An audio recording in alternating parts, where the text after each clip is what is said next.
अस्सलाम वालेकुम बच्चों। जो टॉपिक आज हम पढ़ने लगे हैं वो variation of g gravitational acceleration है विद एल्टीट्यूड। अब जो ग्रेविटेशनल एक्सेलरेशन है उसे ग्रेविटेशनल फील्ड स्ट्रेंथ भी कहते हैं। जैसे कि आपने जो टॉपिक हमने पढ़ा था दूसरे लेक्चर में ग्रेविटेशनल फील्ड स्ट्रेंथ में, उसके मुताबिक तो ग्रेविटेशनल फील्ड स्ट्रेंथ की अगर आपको डेफिनेशन याद हो तो हम कहते हैं कि ये gravitational force per unit mass को हम ग्रेविटेशनल फील्ड स्ट्रेंथ कहते हैं। और अब ये क्या है, gravitational force per unit mass. अब जैसा कि आपको पता है कि जो ग्रेविटेशनल फोर्स है वो डिस्टेंस के स्केयर के इन्वर्सली प्रोपोर्शनल है। तो इस इक्वेशन से ये पता चलता है कि जब डिस्टेंस बढ़ेगा तो फोर्स भी जो है वो कम होगी, और जब फोर्स कम होगी तो ग्रेविटेशनल एक्सेलरेशन भी कम होगा। इक्वेशन है G is equal to F over M। अब जो फोर्स है वो डिस्टेंस के साथ डिक्रीज होगी, और अगर फोर्स डिक्रीज होगी तो ग्रेविटेशनल एक्सेलरेशन भी डिक्रीज होगा। तो इस वजह से हम कहते हैं कि ग्रेविटेशनल फील्ड जो है वो वीक होता जाएगा जैसे कि हम फ्रॉम द अर्थ दूर होते जाएंगे। अब जो जी की वैल्यू जो हम इस टॉपिक में यूज़ करेंगे वो हमने यूज़ की है मैस ऑफ अर्थ में। अगर हम मैस ऑफ अर्थ को डिराइव करते आते हैं तो मैस ऑफ अर्थ वाले टॉपिक में जो इक्वेशन थी 5.6 उसमें आया था कि G is equal to G M over R square. अब इसमें आया है कैपिटल G जो कि यूनिवर्सल ग्रेविटेशनल कांस्टेंट है, mass of the earth divided by R square. अब बाकी तो आपको पता है ये जो है वो कांस्टेंट है, मैस ऑफ अर्थ भी कांस्टेंट है और यूनिवर्सल ग्रेविटेशनल कांस्टेंट भी। तो इससे हम देख सकते हैं कि G इन्वर्सली प्रोपोर्शनल है square of the radius of earth के। तो इसका मतलब ये हुआ कि जैसे कि distance from the centre of earth बढ़ेगा जो ग्रेविटेशनल एक्सेलरेशन है वो डिक्रीज होगा फ्रॉम द सरफेस ऑफ अर्थ। ठीक है, ये फ्रॉम द सरफेस ऑफ अर्थ से रिलेशन होल्ड करता है। तो जो हमने रिलेशन लिखा वो था फ्रॉम द सरफेस ऑफ अर्थ कि आप जो है सी लेवल पर हैं जैसा कि, ठीक है, और कोई ऑब्जेक्ट पड़ा है सरफेस के ऊपर, तो distance from the centre of earth जो है वो हमने लिया आर। लेकिन लाजमी नहीं है कि वो at a distance from the centre of earth जो है वो रेडियस ही के बराबर हो। वो उससे हाइट इतनी हो सकती है कि जो नेग्लिजिबल ना हो। हम कहते हैं कि वही सरफेस है, लेकिन अब जो ऑब्जेक्ट है वो from the surface of earth जो है वो at an altitude at height h पे है। तो अब हम डिस्टेंस जो है वो सिंपली r नहीं लिख सकते, बल्कि यहाँ पर जो टोटल डिस्टेंस है from the centre of earth वो है r प्लस h। ठीक है, इस ऑब्जेक्ट के सेंटर से और इस ऑब्जेक्ट के सेंटर तक का जो डिस्टेंस है वो हम कह देते हैं वो किसके इक्वल है, r प्लस एच। तो हम जब g की वैल्यू यहाँ पर आएगी तो हम इसे कह देंगे g h is equal to G M divided by R plus h whole का स्केयर।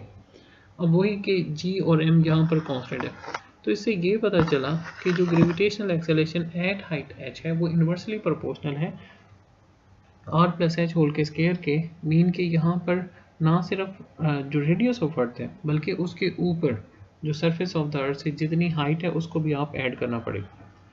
तो इस इक्वेशन से क्या पता चलता है कि जो g है वो डिक्रीज होती है एल्टीट्यूड से। अब एल्टीट्यूड क्या चीज़ है, वो अगर आप देखें तो वो है हाइट ऑफ एन ऑब्जेक्ट और प्लेस अबव सी लेवल। ठीक है, इस सी लेवल से ऊपर जितनी भी हाइट है उसको हम एल्टीट्यूड का नाम देंगे। और जाहिर है value of g is greater at sea level than at hills. क्यों? क्योंकि हिल्स पर जो एच की वैल्यू है वो ज़्यादा होगी। अब हम देख चुके हैं कि डिस्टेंस के स्केयर के इन्वर्सली प्रोपोर्शनल है value of gravitation. Distance increase होगा तो value of gravitational acceleration decrease होगी। ठीक है, तो ये बात याद रखिएगा। अब वेरिएशन है एल्टीट्यूड के साथ क्या है। अब हमारी बुक में दो केस डिस्कस किए गए हैं। अब हम देखेंगे value of g with altitude के हाइट जब बढ़ती है तो वैल्यू ऑफ जी पे क्या अफेक्ट पड़ता है। उसमें हमारी बुक में दो केस डिस्कस किए गए हैं। एक में h is equal to R यानी कि height equal to 1 earth radius है, और जब height equal to 2 earth radius है तो value of g at height h जो है वो क्या अफेक्ट पड़ता है। अब आपको पता है gravitational acceleration at height h के लिए जो रिलेशन है वो इक्वल है G M divided by R plus h whole का स्क्वायर। अब h is equal to R put करें, ठीक है, यानी कि हाइट इक्वल है 1 अर्थ रेडियस के। ये ऐसा है कि अर्थ है, अब अर्थ का रेडियस आपको पता है कि किसके इक्वल है आर। अब आप कोई ऑब्जेक्ट रख देते हैं से, अब उसका जो डिस्टेंस है from the centre of earth जो है वो किसके इक्वल है, आर प्लस एच के, ठीक है। Distance from the centre of earth जो है इस ऑब्जेक्ट का आर प्लस एच के इक्वल है।